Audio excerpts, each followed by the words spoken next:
नमस्कार दोस्तों, स्वागत है आपका हमारे चैनल ज्ञान लो में। आज हम बात करेंगे mathematical formulation of second law of motion के बारे में।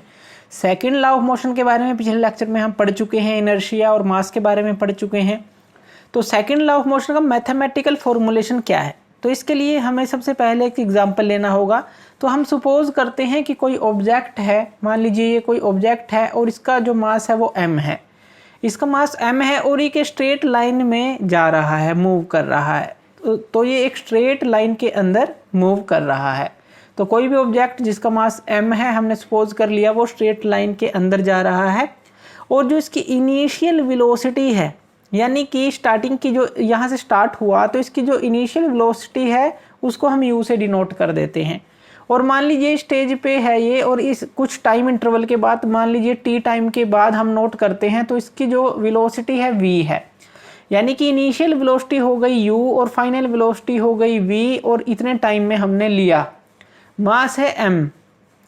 तो इसके अंदर क्या होगा, अब देखिए आप जो है इसके ऊपर जो है कांस्टेंट फोर्स अप्लाई कर रहे हैं। तो आप कांस्टेंटली जो है इसके ऊपर फोर्स लगाते चले जा रहे हैं, जिससे कि ये क्या है, मूव करता चला जा रहा है। जितने भी टाइम के लिए आपने लगाई, तो ये जो है यूनिफॉर्मली एक्सेलरेटेड जो है इसके अंदर वेलोसिटी है, यानी कि यूनिफॉर्मली एक्सेलरेशन, इसकी गति जो है बढ़ती चली जा रही है। अब अगर हम बात करें कि इन टर्म्स की, तो पहले हम ये देख लेते हैं। यहाँ पे u जो है वो है इनिशियल वेलोसिटी, v है हमारी फाइनल वेलोसिटी, a है एक्सेलरेशन जो इसके अंदर आएगी जब आप कॉन्स्टेंटली फोर्स को अप्लाई करते रहेंगे। अवर टाइम t, कुछ भी टाइम आपने लिया उतने समय के लिए अप्लाई की, एक्सेलरेशन आई। t हो गया टाइम, जिस टाइम तक आपने अप्लाई की। अब देखिए इसके कारण जो है इसके अंदर मोमेंटम आएगा, जिसको हम p से डिनोट करते हैं। तो इनिशियल जो और फाइनल मोमेंटम ऑब्जेक्ट का क्या होगा, इनिशियल मतलब कि स्टेज पे, जब वो इनिशियल स्टेज पे है। फाइनल मतलब कि मान लीजिए वो यहाँ पहुँच गया और यहाँ पे आपने देखा इसको, तो फाइनल ये मतलब है। तो P1 क्या हो जाएगा, यानी कि इनिशियल मोमेंटम क्या हो जाएगा, mass into initial velocity mu, और P2 यानी कि यहाँ तो P1 है, यहाँ P1 है, और यहाँ पे जो है यहाँ P2 है जो फाइनल मोमेंटम है। तो P1 क्या हो गया, मास इंटू इनिशियल वेलोसिटी ये, और P2 क्या होगा, मास इंटू ये वाली वेलोसिटी यानी कि v, जिसको हम फाइनल वेलोसिटी बोल रहे हैं। तो P1 और P2 आ गया। अगर हम चेंज इन मोमेंटम निकालें, यानी कि चेंज कितना आया मोमेंटम में, तो हम इसमें से फाइनल में से इनिशियल को माइनस कर देंगे, वही हमारा चेंज होगा। तो चेंज इन मोमेंटम क्या होगा, directly proportional P2 minus P1 के, यानी कि P2 माइनस P1 के, ये माइनस ये। अब P2 की वैल्यू mv है, ये पुट कर देंगे, P1 की वैल्यू mu है, ये पुट कर देंगे। तो दोनों ही वैल्यू पुट कर देंगे, तो mv आ गया, यहाँ mu आ गया, यहाँ से m कॉमन आ जाएगा, मास v माइनस u आ गया। तो ये आ गया हमारे पास। अब देखिए आप कांस्टेंट फोर्स को अप्लाई कर रहे हैं कुछ समय के लिए, t के लिए। अब अगर हम इसका रेट ऑफ चेंज निकालें मोमेंटम का अगर टाइम के साथ, तो mv माइनस u बाई क्या आ जाएगा, t। Rate of change of, यहाँ पे देखिए rate of change of momentum है, तो ये तो आ गया, डिवाइड बाय हो जाएगा t से, कि कितना रेट ऑफ चेंज ऑफ उसका मोमेंटम हो रहा है। तो डिवाइड बाय t। अब ये आप किसके बराबर लिख सकते हैं, rate of change of momentum divide by t, ये है अप्लाइड फोर्स के बराबर, यानी कि जो आप फोर्स अप्लाई कर रहे हैं।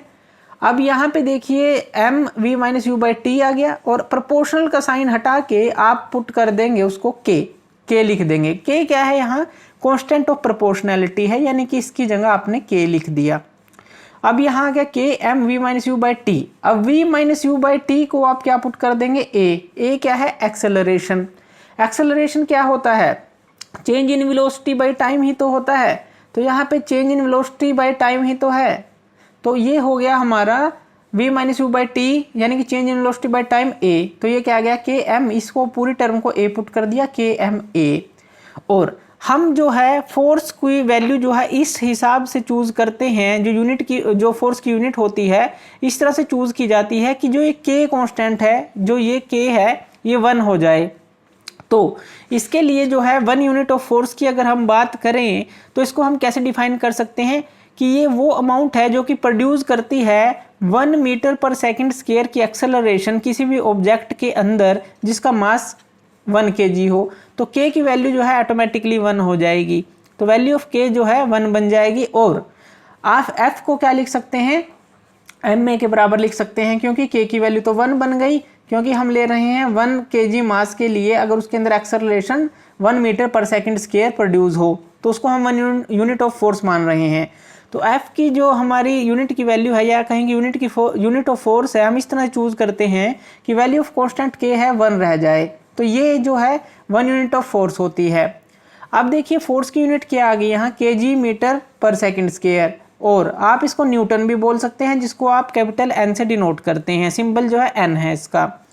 अब यहाँ पे देखिए जो सेकंड लॉ है अगर हम बात करें तो वो क्या आ गया, जो मेजर ऑफ फोर्स आ गया, यानी कि m इंटू ए, यानी कि ये जो है मास इंटू एक्सेलरेशन के बराबर आ गया।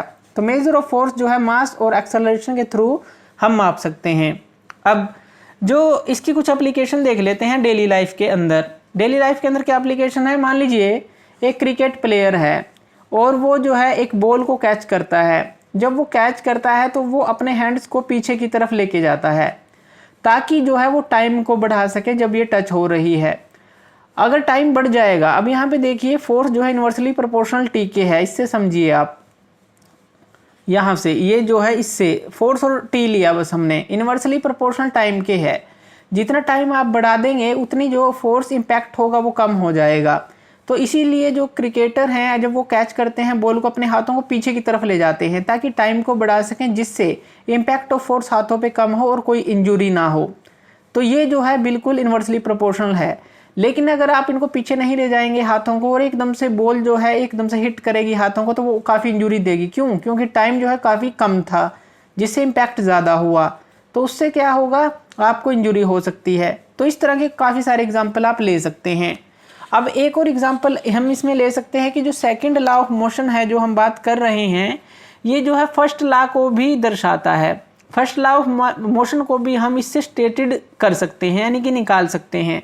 अब देखिए यहाँ पे F किसके बराबर है, m इंटू ए के बराबर है, और m इंटू ए का क्या मतलब है, v minus u by T के बराबर है। Acceleration change in velocity by time के बराबर है जो हमने पीछे देखा। अब यहाँ से t को इस तरफ मल्टीप्लाई कर दें तो एफ टी यहाँ पे क्या आ जाएगा, m v minus m u आ जाएगा। t को इस तरफ मल्टीप्लाई कर दिया f के साथ तो एम वी एम यू आ गया। अब यहाँ पे देखिए अगर f को हम 0 पुट कर दें, f को 0 पुट कर दें तो क्या होगा, यहाँ 0 आ जाएगा और यहाँ क्या आ जाएगा, m v minus m u आ जाएगा, और यहाँ पे क्या आ जाएगा, m v equal to m u आ जाएगा, क्योंकि ये जो है इस तरफ आ जाएगा, माइनस का प्लस हो जाएगा, m m cancel, v equal to u के आ गया। यहाँ से हमने देखा v इक्वल टू यू के आ गया। इसका क्या मतलब है, इसका मतलब है जो ऑब्जेक्ट है वो कंटिन्यू जो है यूनिफॉर्म वेलोसिटी के साथ मूव करता रहेगा अगर फोर्स 0 है। दूसरा, अगर आप u को 0 पुट कर देते हैं तो v भी क्या हो जाएगी, 0 हो जाएगी, यानी कि जो ऑब्जेक्ट है वो रेस्ट में रहेगा हमेशा।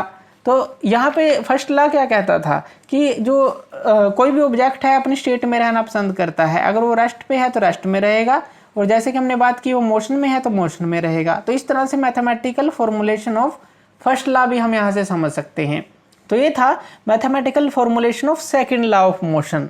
Thank you.